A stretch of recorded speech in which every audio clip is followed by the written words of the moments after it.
Hello, everyone. Welcome to AOAUK monthly transit. And this week we have a lot of transit to talking about. We will cover the new moon and the full moon. And Marcus just mentioned that full moon is a lunar eclipse. Yes, indeed, it's a lunar eclipse. I was just discussed with Yevita because she said she want to take some photo. So, so I remember that now. Okay, so hello, Mandi. Hello, Marcus. How are you? Yeah, I'm good, thanks. Cool. Yeah, I'm pretty still good. in another part of Earth. I'm still another side of Earth, but I will come back soon to with you. And so, well, today we're going to cover first is about our Pisces new moon on the, I think it's 10th of March. It is pretty interesting because there's not many major aspects in this chart, isn't it, Mandy? Well, could we have a look at the chart, Rod? Is that? Oh, yes, of course. Yes. Thanks. Here we are.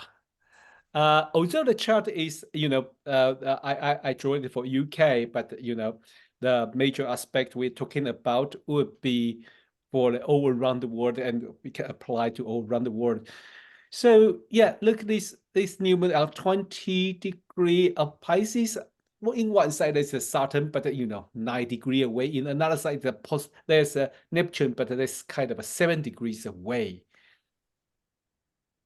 And interesting, we have Mercury just step into the Aries point. So it's pretty interesting that what I want to say is I think the major aspect looks like is the Mars Uranus squared, but that is already happened. It's a little bit out of yeah. Mandy, do you want to say Mandy? anything about this? Yeah, I will.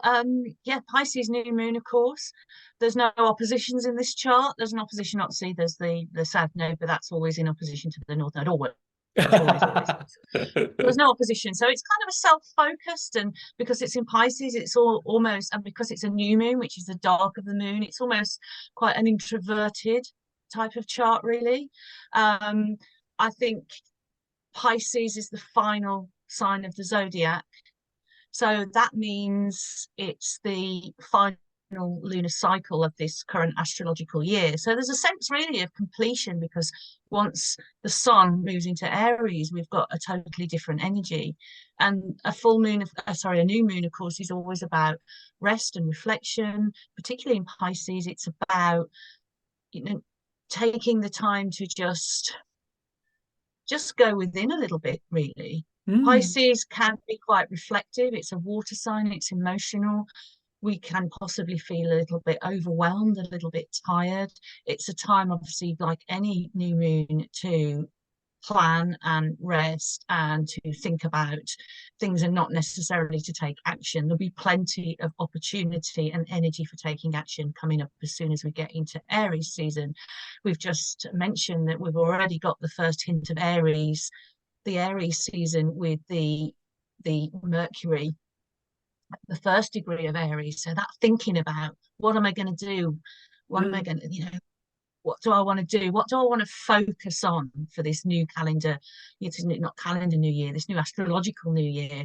I always think that when the sun goes into Aries, that is the start of the new year for me because it follows the natural, you know. So it's the best time really to start thinking about, those resolutions that you didn't keep that probably aren't even relevant now anymore that you might have made at the start of the calendar new year. You can really start to think about where you really want to go. But again, getting very impatient here, very Aryan, and getting ahead of myself because we're still in the Pisces new moon, kind of the first sort of conjunction of the last moon conjunction, sun moon conjunction of this astrological year. Yeah, I agree with Mandy. The first thing is like all the astrologer, probably we all consider the Aries increase for the North Hemisphere, especially is the beginning of the year, and that's why some astrologer call it International Astrology Day or something. And also, look at this chart for me. I would just feel like it looked pretty mellow, pretty relaxed. I didn't see something. Although I already mentioned there is a Mars Uranus, but it still looked like you know what? I couldn't do too much. I would just like Mandi said, go with flow. What do you think, Marcus? I agree, really. I mean, I can't see anything too controversial in this chart. I mean, I guess in terms of like modern aspects, there's the Mercury sextile Pluto.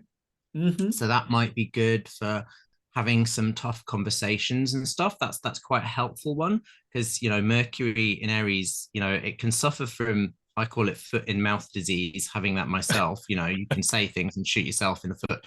But with the sextile to Pluto, that's quite good for sort of like airing things that need to be aired. So that's a positive potential.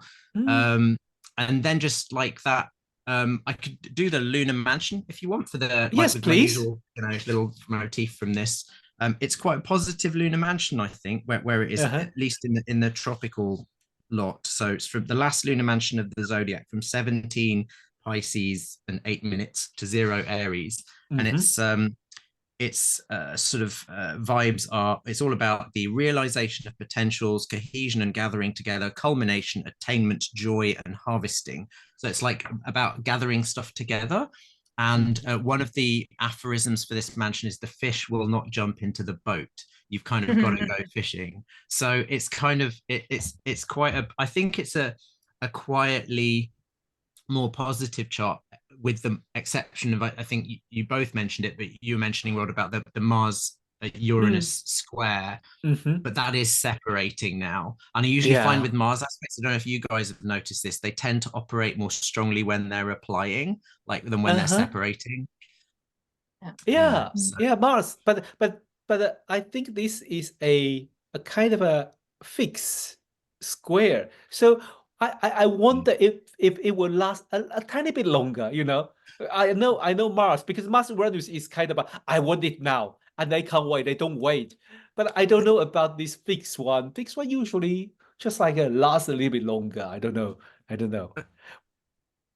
Or potentially at the end of, as it's separating, you start to see what you might have created, for the good or the bad, during that sort of Mars Uranus. That might be the fixity of it, might bring, I guess, the consequences, maybe for good or for the bad, because it's still a very, still quite a creative square as well, and there's huge potential for creativity. I don't mean just art and music, that kind of thing, but for creativity and taking action and sorting out problems and really dealing with things during a square. There's a lot of, but if you'll notice as well that this new moon is in the sextile to Uranus as well, which is interesting. And we've got the Jupiter-Uranus conjunction is upon us very soon. I think it is the exact conjunction to Uranus is on the 21st of April, I believe. And, change. So there's that sense that change is coming. It's a new mundane cycle. It's a new, outer planet cycle. And it's kind of quite exciting, depending on your point of view, where you're coming from. It's quite exciting. Change is coming. It can be overwhelming. Pisces new moon can feel overwhelming. Anything kind of Piscean can feel overwhelming by sort of thoughts and feelings, but it's if you're a person who is wanting to have an adventure, it's something to look forward to start planning for. It's also a sense, I think, of wanting to have a little bit of more freedom in your life as well. I think that's got a lot to do with what this conjunction is going to mean. And Pisces needs its freedom, but in a slightly different way to, for example, the Aries idea of freedom. I think the Piscean idea of freedom is freedom just to be who you are, like go with the flow, to whereas Aries is more about the freedom to do your thing and to focus and to take action. After both of you mentioned about that Mercury sextile with Pluto and the new moon sextile with Uranus, suddenly I want to change my view. This new moon is not that boring. It's slightly active now. The hidden there is not like a square or opposition, like a bang, but it's more like a fun. It's more friendly. And we focus on the things we have noticed, like Mercury. Marcus mentioned about Mercury sextile Pluto, or the new moon sextile the Uranus. We have that kind of expecting to change, and really, indeed, the Jupiter and the Uranus going to conjunct in the 21st of April at 21 degree. I think 21 degree Taurus is quite interesting, and so that would be something we really looking forward. Maybe something we can expecting before we jump into lunar eclipse. Is there anything you want to add it on to share with our audience, Marcus? No, I don't think so. Nope. Okay. Yeah, Mandi. I just think some of the things you might want to focus on for this the Pisces new moon is compassion, acceptance, and kindness, including self-acceptance, self-kindness as well. Self-care, that kind of thing is always good for a new moon anyway, but compassion and acceptance and kindness are really good for Pisces. Thank you, Mandi. Well, I'm going to jump to lunar eclipse. Although we know on the 21st of March is the Aries ingress, and usually it's an important chart. But I think should we just leave it to the mundane astrologers to talk about this in the next week's time, or you want to have a quick look? Maybe just what do you think, Mandi? I'm easy. I mean, I'm easy. I'm being Pisces, and I'll go with the flow. Let's skip it, because there is the Aries English chart, and we will focus on mundane astrology side about Aries English chart. But I think this lunar eclipse chart is pretty interesting. But first, I want to ask both of you, maybe start from Marcus. What we can normally what we can expect from a lunar eclipse chart. What I mean is like usually what we can feel, and what it does that mean for us in our everyday life. Okay, groovy. So the potted version would be it's a full moon, so that's always like things are brought to light. But because it's an eclipse, there's disruption. So those two things really together, it's the everything's out on the table, but then the table sort of gets turned over.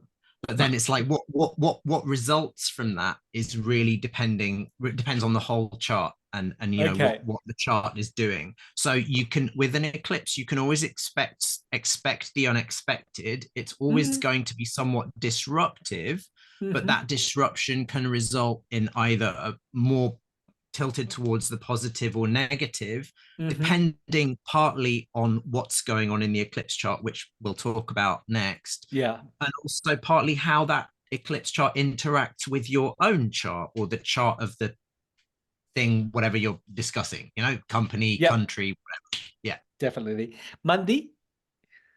Yeah, just to add to that, if this eclipse does very strongly hit your chart, particularly by conjunction, your conjunction or opposition, then it is going to be probably quite a powerful eclipse for you. If you just happen to have your birthday on the 25th of March 2024, then an eclipse on your birthday is going to be incredibly powerful and potentially life-changing. But also, I love, Marcus, your analogy of the table. Everything's on the table, but the table's kind of turned. Everything kind of falls off the table a little bit. And eclipses are associated with endings, and when something's eclipsed, it means that it's kind of can potentially be lost. And the other thing to add really generally about eclipses is they do tend to have a longer shelf life than a regular sort of full moon or new a solar eclipse, of course, is a new moon. A lunar eclipse is, of course, a full moon, and they do tend to have longer shelf lives than and they are more powerful, and they can actually start to manifest if you is strongly connecting to your chart. They can take their time to start manifesting in your life and in your world. And because it's a lunar eclipse, of course, it's the opposition, so there's a potential that some of the themes for the eclipse will come generally, but also if you're affected through relationship, particularly as in the moon is in Libra, the sign of relationship, and is in Aries, which is the sign of the relationship with yourself. So there might be some conflict between your relationship to yourself, your relationship to others, or external circumstances in your life. I love that. Yeah, that's great, Mandi. I think yeah, to build on your point about the sort of like they have a longer shelf life. Absolutely agree. I mean, they certainly do. And traditionally, there are all these like traditional rules, which I think work to varying degrees. You know, sometimes they're kind of like on the money, and sometimes they're a bit out. But and traditionally it would depend where you were in the world. Like if the eclipse was visible, so this eclipse isn't going to be visible from London because you can see the moon is under the horizon. But you were saying, well, it's going to be visible in parts of Asia. So wherever the eclipse is actually visible, it's going to have a more stronger effect on that geographic region. But as Mandi was saying, if it hits your chart, it doesn't matter where in the world you are, it's going to be having an effect on you. And that effect can sometimes, it may not show up at the time of the eclipse exactly. It might be that that's when something happens, but it can, as Mandi was intimating, it can have a long shelf life. So, you know, if you're talking about a particular region of the world, you can look at where the moon is in the sky and make some guess at roughly when the full effects will be showing up. If it's hitting your chart, it could be showing up anyway. I noticed this eclipse, even though it's not particularly strong, just because it's I was born just after an eclipse in Libra, a lunar eclipse in Libra, and my nodes are at 5 degrees Aries Libra. So this is falling on my nodes. So it's going to be interesting to see what happens. But the last point is this is a south node lunar eclipse. So the moon is in the same sign as the south node. So it's reasonable to assume that it will be more sort of like it'll be everything out on the table. And as you were saying, Mandi, maybe to do with relationships and the relationship with yourself, but it's going to be in the way of sort of removing something, because that's what South Node tends to do. It tends to remove something or help you let go of something, putting it more positively, because removing can sound kind of ominous, and it needn't be. It can be like literally helping you process or let go of something that needs to be let go of through whatever circumstances arise. So yeah. That's interesting. As you're saying that, Marcus, I noticed the moon is trine to Pluto, and the sun is obviously sextile to Pluto here. Flipped again. That kind of reflects that process that you just described, Marcus, because that's a lot about what Pluto is all about letting go and about purging and about cleaning up your act. Really, you might be, you know, yes, or your act will be cleaned up for you. Yeah, no, that's well spotted, man. I hadn't even spotted that. That's absolutely spot on. So it's kind of, and given that the moon is in Libra, which is one of the air signs, which is a social sign, this might be about, on a broad scale, like letting go of or releasing like something to do with social behaviors or something to do with the social dialogue between people, sort of like letting go of things which might be potentially tricky. And that because it's as you were saying, it's a trine and sextile, it's going to be a mostly constructive thing. I think whatever is released might be helpful. And I guess the last thing to say from this, that the ruler of the eclipse, that the moon is ruled by Venus, which is in her exaltation, conjunct Saturn, ergo difficult, but also in a friendly sextile to Jupiter, with traditionally a mutual reception with Jupiter. So it's like, because Jupiter's in Taurus, which is ruled by Venus, and Venus is in Pisces, which is ruled by Jupiter. So again, that's saying sort of maybe something analogous, like something about this is about relationships, because that's Venus, and maybe the emotional side of relationships. And maybe with that Venus with Saturn, there's some kind of like karma or stuff or bill arriving about relationships. But with the Jupiter sextile, with that really lovely mutual reception, it's like, okay, there's an opportunity here to work stuff out, I think, and sort of like resolve relationship blockages or issues, perhaps by letting go of some emotional stuff, communicating it and letting it go, perhaps something like that. I think maybe. Yeah, that's very interesting. Mark, you mentioned about the Venus as the dispositor of this lunar eclipse, and also, I mean, the Venus is exaltation, and you mentioned about the six, not only sextile. No, it's not six. Yeah, it's sextile, and the mutual reception. I was like, wow, that is a lot. Sounds like look pretty interesting, and it sounds pretty positive, to be honest, with this set of dispositor. Yeah. Hopefully. I think so. I mean, did you have any other thoughts on this, Mandi? Just from the, because we're doing this one off the top of our heads, guys. So this none of us have looked at this chart in advance. Yeah, we? we So oh kind of yes. spot things as we're going along. When you were talking, Marcus, in thematically to what you were talking about kind of letting go of certain things, I noticed this. I know you don't use. I know you, Marcus, don't necessarily use the sesquiquadrate aspect, but there's a moon sesquiquadrate there to the Jupiter Uranus conjunction, and again, we talked about it briefly before. It's about change as well, and again, that kind of the sesquiquadrate tends to put a very narrow focus onto something. So there might be a narrow focus of what you do want to change, in a particularly narrow area of your life, whether it's a relationship or something else. So again, that sesquiquadrate, they don't tend to be easy sesquiquadrates. They do tend to manifest as kind of being over emotional, expressing emotions very strongly and kind of almost blowing up a little bit emotionally. But what the sesquiquadrate does teach is to have tolerance for other people, and I think the moon in Libra does tend to have that sense of tolerance, and we can find that tolerance potentially through what you were talking about, Marcus, that lovely mutual reception, that lovely Venus energy that we've got in that mutual reception that you've talked about. So when we've got, as I say, we've got, even though Pluto's in a trine, it's still from the moon, it's still a very powerful aspect. Oh yeah, for sure. Yeah, so perhaps one of the tips could be to find that tolerance and that accepting, trying to accept other people for who they are, but at the same token, not accepting their potentially bad behaviour, and vice versa. That of course goes both ways. So that's what I might say about that. For sure. Cool, I like it. Brilliant. Marcus, yeah. Marcus, do you have any tip to share with us for this lunar eclipse chart? Tips? What? Maybe. Tips?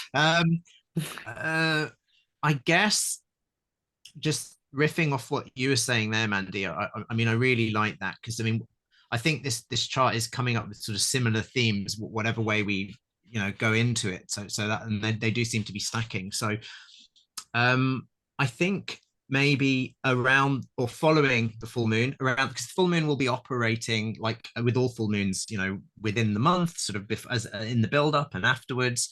But this being an eclipse will have potentially longer term ramifications. So it would just be like, if you encounter any mirror people during this full moon, like people who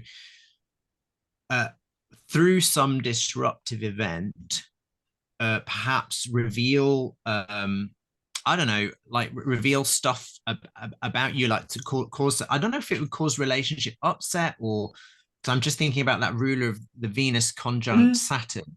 But I guess the thing would be just to try and I don't know, I'm not sure, I'm not fully cooked this down yet, because the trine to Pluto is really important. I think that's sort of like the ability to digest whatever comes up from this moon.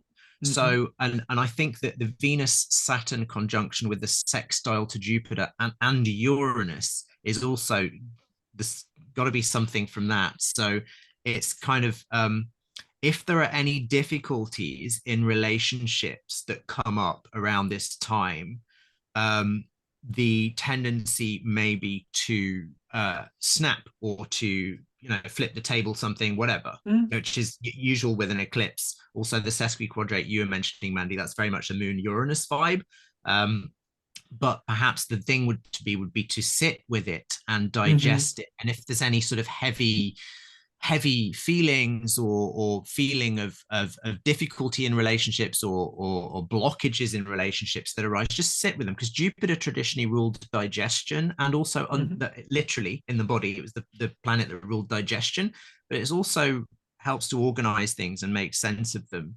So I think just sit with them and don't do anything too precipitate, and instead reflect on what's going on, and that will help I think that will help to really consolidate relationships that need to be consolidated, and maybe release feelings that need to be released.